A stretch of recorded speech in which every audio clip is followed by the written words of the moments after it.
Good morning friends, welcome back. आज जो हमारा चैप्टर स्टार्ट होने वाला है चैप्टर नंबर 9 और एसक्यूएल है, जो इसकी एमसीक्यू का सीरीज चल रही है। उसका अभी 8 पार्ट चैप्टर कंप्लीट हो चुके हैं। आज ये 9वां पार्ट है एसक्यूएल।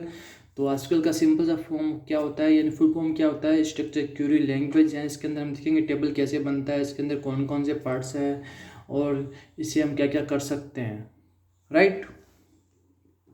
तो ज़्यादा टाइम वेस्ट नहीं करते हुए हम अपने आगे चलते हैं। पहला क्वेश्चन आता है, it is a language that is use to manage data store in RDBMS।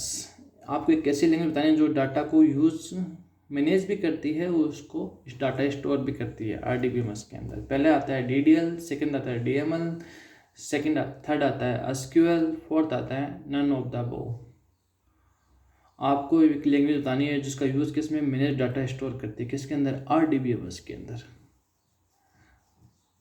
यहाँ पे ऑप्शन डी में दे रखा है DDL का मतलब क्या होता है, डाटा डेफिनेशन लैंग्वेज होता है, जो डाटा को डाटा की लैंग्वेज जो क्रिएट करने में काम आता है। और DML क्या करता है, जिसका मतलब होता है डेटा मैनिपुलेशन लैंग्वेज होता है, जो डाटा को अपडेट या रिमूव करने में काम आता भी आता है और वैल्यू चेंज करने में काम आता है DML, राइट। ऑप्शन सी के अंदर आता है SQL, जो हमारा राइट आंसर होगा, जिसका फुल फॉर्म होता है structure query language. Option number C था, राइट। अब चलते हैं हमारे नेक्स्ट क्वेश्चन के पे। SQL स्टैंड फॉर, देखो अभी जस्ट मैंने अभी इसको रिपीट किया था, ये फिर से आ गया question. Very very important question है और एग्जाम में आज पूछा गया बार बार में, ध्यान से रखना। SQL फुल फॉर्म क्या होता है। ऑप्शन ए के अंदर देखो system query language, option B के अंदर देखा structure query language, option C के अंदर देखा social query language, option D के अंदर देखा नन ऑफ दिस अबव। तो आपको थोड़ा सा ध्यान देना है। SQL फुल फॉर्म क्या होता है, ऑप्शन स्ट्रक्चर क्यूरी लैंग्वेज। तो ऑप्शन राइट आंसर क्या हो जाएगा, option number B. Next question में चलते हैं। DDL स्टैंड फॉर, DDL का फुल फॉर्म पूछा है, फुल फॉर्म क्या होता है। ऑप्शन नंबर एक ने देखा data definition language, domain definition language, option C के अंदर देखा data definition language, option D none of the above. तो इसका जो राइट आंसर हो जाएगा option number C, data definition language. देखो ऑप्शन बी गलत दे रखा है, इसका जो राइट आंसर होगा डेटा डेफिनेशन लैंग्वेज होगा, ध्यान रखना, ना कि डोमेन होता है, राइट। यहाँ पे मिसप्रिंट हो रखी है। इसका जो राइट आंसर क्या होगा, option number C, data definition language, right. आगे चलते हैं नेक्स्ट क्वेश्चन पे। DML स्टैंड फॉर, क्या होता है DML का मतलब। ऑप्शन नंबर ए के अंदर देखा data manageable language, option B के अंदर देखा data manipulation language, option C के अंदर देखा डेटा मैनिपुलेशन लैंग्वेज, और ऑप्शन डी के अंदर नन ऑफ द अबव। देखो यहाँ पे क्वेश्चन जो ऑप्शन दे रखा है बी, वो बी और सी सेम है, रिपीट हो चुके हैं क्वेश्चन। इसका जो राइट आंसर क्या हो जाएगा, ऑप्शन नंबर बी या फिर सी लगा सकते हो। अगर पहले दे रखा है तो पहले प्रायोरिटी बी की आती है, तो पहले बी को दो, राइट। तो इसका जो राइट आंसर हो जाएगा option number B, data manipulation language. यहाँ पे सी भी है, ठीक है, कह सकते हैं, लेकिन आपको एग्जाम में ये बी लगाना है, डेटा मैनिपुलेशन लैंग्वेज है। आपको इसकी फुल फॉर्म याद रहनी चाहिए, राइट। नेक्स्ट क्वेश्चन चलते हैं। क्वेश्चन पे space, command is use to create a new table in database. आपको डाटाबेस में एक टेबल क्रिएट करनी है, तो इसलिए कमांड कौन से लिखते हैं। ऑप्शन ए के अंदर सेलेक्ट कमांड, ऑप्शन बी के अंदर क्रिएट कमांड, ऑप्शन सी के अंदर लिखते हैं मॉडिफाई कमांड, ऑप्शन डी के अंदर लिखते हैं एल्टर कमांड। तो इसका जो राइट आंसर हो जाएगा वो होगा option number B, create command, right. Next question चलते हैं। What data type are fix length in the database. आपको डाटाबेस में एक ऐसा डेटा टाइप बताना है जिसकी लेंथ फिक्स रहती है। कौन सी रहती है, फर्स्ट क्वेश्चन ऑप्शन में है वेयर केयर, ऑप्शन बी के अंदर दे रहा है केयर, ऑप्शन सी के अंदर दे रहा है, ऑप्शन डी के अंदर दे रखा है नन ऑफ द अबव। अब आपको ये बताना है कि इसमें डाटा टाइप की जो लेंथ होती है वो फिक्स किसके अंदर होती है। क्वेश्चन को ध्यान से पढ़ना है, ध्यान रखना। इसके अंदर जो ऑप्शन हो राइट आंसर होगा वो होगा ऑप्शन नंबर बी यानी केयर के अंदर, राइट। कोई इसको चार बोलते हैं, इसको चार नहीं बोलते हैं, इसको केयर बोलते हैं। थोड़ा सा प्रोनाउंसिएशन थोड़ा सा ठीक कर लेना, राइट। तो इसको क्या बोलते हैं, इसको केयर बोलते हैं। नेक्स्ट क्वेश्चन आता है, which command is use to display a database. आपको एक डाटाबेस में कमांड बताना जो डाटा को डिस्प्ले कराने में काम हेल्प मिलती है। ऑप्शन ए के अंदर डिस्प्ले डाटाबेस, ऑप्शन बी के अंदर शो डाटाबेसेस, ऑप्शन सी के अंदर है चेक डाटाबेसेस, या ऑप्शन डी के अंदर है नन ऑफ द अबव। तो डाटाबेस को डिस्प्ले कराना है तो कौन सा होगा। देखो एक को देख के मत जाना, भूल चुक भी। इसका जो राइट आंसर हो जाएगा वो होगा आपका show database, right answer B, right.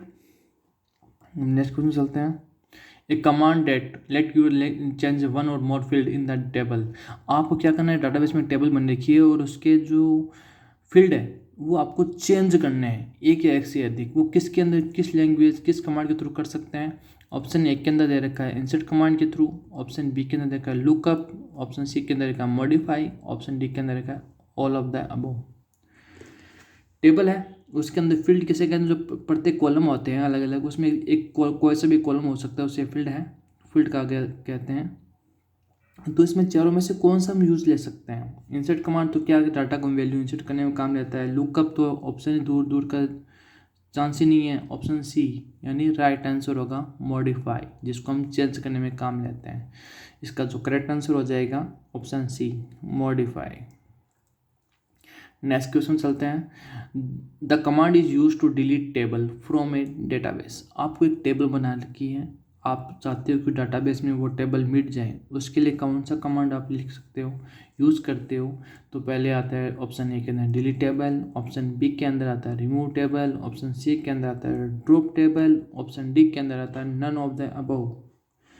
आपको डाटाबेस से ही टेबल मिटानी है, तो उसके लिए जो कमांड होगा वो होगा option number C drop command, right answer होगा, राइट। अब चलते हैं हमारे नेक्स्ट क्वेश्चन के आंसर पे। क्वेश्चन दे रखा है, command is use to modify the base table definition the modification that can be done using this command. आपको मॉडिफिकेशन, देखो इसके अंदर क्या है, कमांड यूज टू मॉडिफाई करना डाटा टेबल की डेफिनेशन में। तो modification that can be done using this command. Modification और का तो उसके लिए कौन सी कमांड हम यूज़ करते हैं। ऑप्शन सी के अंदर ऑप्शन ए के अंदर देखा है अपडेट टेबल, ऑप्शन बी के अंदर देखा है अल्टर टेबल, ऑप्शन सी के अंदर देखा है मॉडिफाई टेबल, ऑप्शन डी के अंदर देखा है none of the above. Question को जब समझ में नहीं आया तो उसको फिर से रिपीट करने का। Command is use to modify the base table definition, this modification that can be done using this command. आपको एक ऐसी टेबल दे रखी है जिसमें टेबल बन चुकी है और उसके अंदर मॉडिफाई करना है, तो हम कौन सा कमांड यूज लेंगे, वो लेंगे ऑप्शन नंबर बी यानी अल्टर टेबल। देखो आपको एक हिंट मिल ही गया। देखो यहाँ पर देखा टेबल डेफिनेशन, अब जहाँ पर डेफिनेशन नाम आ जाए तो वो किसके अंदर आता है, डीडीएल के अंदर। डीडीएल के अंदर कौन से कितने पार्ट होते हैं, 4 पार्ट होते हैं, वो आपको याद रखने हैं। पहले आता है अल्टर कमांड, फिर आता है क्रिएट कमांड, फिर आता है ड्रॉप कमांड, फिर आता है ट्रंकेट कमांड। तो आपको ये चारों पता होना चाहिए, राइट। अल्टर कमांड भी उसके अंदर आते हैं, राइट। तो इसका राइट आंसर क्या हो जाएगा, अल्टर टेबल, राइट आंसर होगा। नेक्स्ट क्वेश्चन चलते हैं, insert command to help to insert in the table. Insert command क्या हेल्प करता है। ऑप्शन ए के अंदर ए कॉलन, ऑप्शन बी के अंदर रो, ऑप्शन सी के अंदर टपल, ऑप्शन डी के अंदर all of the above. Insert command help to, तो आपका जो इंसर्ट कमांड होता है वो इंसर्ट करता है टेबल के अंदर। क्या क्या इंसर्ट करता है, कॉलम के अंदर वैल्यू इंसर्ट कर सकता है, क्या रो के अंदर, क्या टपल्स के अंदर। टपल भी क्या है, टपल रो का दूसरा नाम है, ध्यान रखना। तो इसका जो राइट आंसर क्या हो जाएगा, all of the above, option number D, right answer इसका डी हो जाएगा, राइट। अब नेक्स्ट क्वेश्चन पे चलते हैं, command is use to update the attribute value of one or more tuple in the table. आपको कौन सा कमांड यूज करना है जो अपडेट के थ्रू एट्रीब्यूट की वैल्यू में टपल चेंज होता है टेबल के अंदर। पहले आता है ऑप्शन नंबर ए इंसर्ट टेबल के अंदर, ऑप्शन बी के अंदर आता है अपडेट टेबल के अंदर, ऑप्शन सी के अंदर आता है एल्टर टेबल के अंदर, ऑप्शन डी के अंदर आता है नन ऑफ द। तो आपको कौन सा कमांड यूज़ करना है जो अपडेट द एट्रीब्यूट, आपको कॉलम की वैल्यू चेंज करनी है वन और मोर टपल रो के अंदर, वो भी टेबल के अंदर। ध्यान रखना एक तो एल्टर के अंदर और अपडेट में कंफ्यूज मत हो जाना, गलती यही करते। देखो इसके अंदर ऑप्शन ए और डी तो होगा नहीं, अब ऑप्शन बी बचा और ऑप्शन सी बचा। अब एल्टर क्या करता है, जो आपकी टेबल है उसके स्ट्रक्चर को चेंज करने में काम आता है, जबकि अपडेट क्या करता है, उसकी वैल्यू को चेंज करने के लिए काम आता है।